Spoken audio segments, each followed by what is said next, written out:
Hello everyone, in this series I will discuss about acid properties. Transaction processing की properties हैं। Full form of acid is atomicity, consistency, isolation, durability. Let's discuss about atomicity.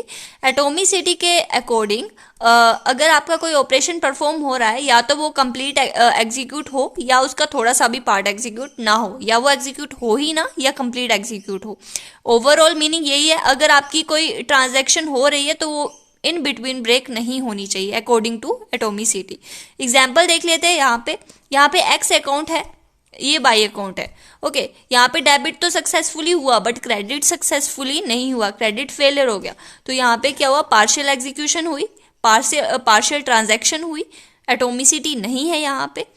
Okay, यहाँ पे दूसरी example में देखते हैं। यहाँ पे एक्स अकाउंट है, बाई अकाउंट है, डेबिट भी सक्सेसफुली हुआ, क्रेडिट भी सक्सेसफुली हुआ, एग्जीक्यूशन कंप्लीट हुई। ओके, एटोमिसिटी है, एग्जीक्यूशन कंप्लीट हुई और ट्रांजैक्शन भी कंप्लीट हुई।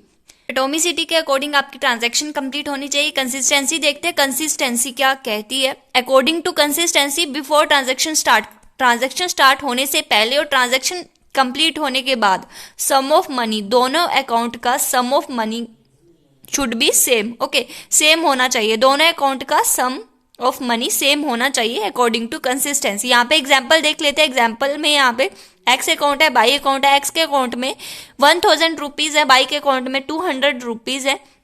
बिफोर ट्रांजैक्शन की बात कर रही हूँ, 800 वो ट्रांजैक्शन कर रहा है। ओके, बिफोर ट्रांजैक्शन यहाँ पे एक्स के अकाउंट में 1000 है, बाई के 200 है, दोनों का सम 1200 है। ओके, आफ्टर ट्रांजैक्शन क्या होता है, 800 की उसने ट्रांजैक्शन करी, एक्स के अकाउंट एक्स ने क्या करा, क्रेडिट करा। क्रेडिट करने के बाद इसके अकाउंट में रहे 200। ओके, बाई के अकाउंट में डेबिट होने के बाद टोटल अमाउंट रहा 1000। अब दोनों को ऐड करेंगे, 200 प्लस 1000। ओके, दोनों को ऐड करने के बाद सम आया 1200। ओके, 1200। ओके, दोनों का सम हम मैच करेंगे, ये शुड बी सेम, दोनों का सम सेम होना चाहिए अकॉर्डिंग टू कंसिस्टेंसी।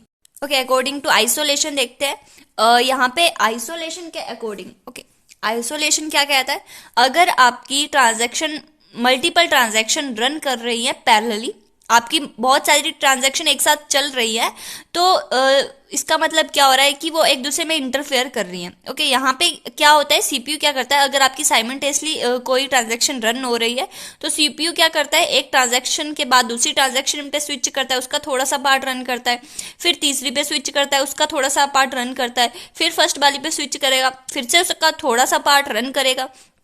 ऐसा होता है अगर आपकी कोई पैरेलली प्रोसेस चल रही है, कोई भी आपकी पैरेलली ट्रांजैक्शन चल रही है, तो सीपीयू क्या करेगा, CPU switches one transaction to another transaction, the CPU will execute only one part at a time, वो एक ही part at a time execute करेगा ट्रांजैक्शन का।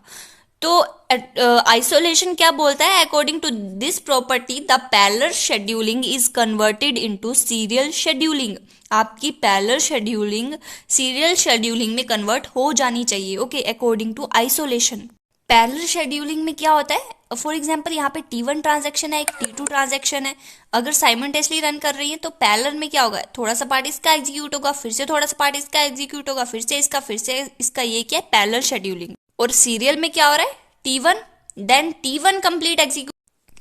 सीरियल शेड्यूलिंग में क्या है, सीरियल शेड्यूलिंग में T1 आपकी ट्रांजैक्शन है वो कंप्लीट हो जाए, T1 ट्रांजैक्शन जब कंप्लीट हो जाए तभी सीपीयू आपका स्विच करे T2 ट्रांजैक्शन पर। ओके, कंप्लीट होने के बाद ही वो T2 पर स्विच करे, जब T2 कंप्लीट हो जाए तब उसके बाद वो T3 पर जाए, बीच में स्विच ना करे। ओके, इंटरफेयर ना करे बीच में। ओके, तो according to serial scheduling. Okay, isolation ये बोलता है कि आपका पैरेलल शेड्यूलिंग सीरियल शेड्यूलिंग में कन्वर्ट हो जाना चाहिए।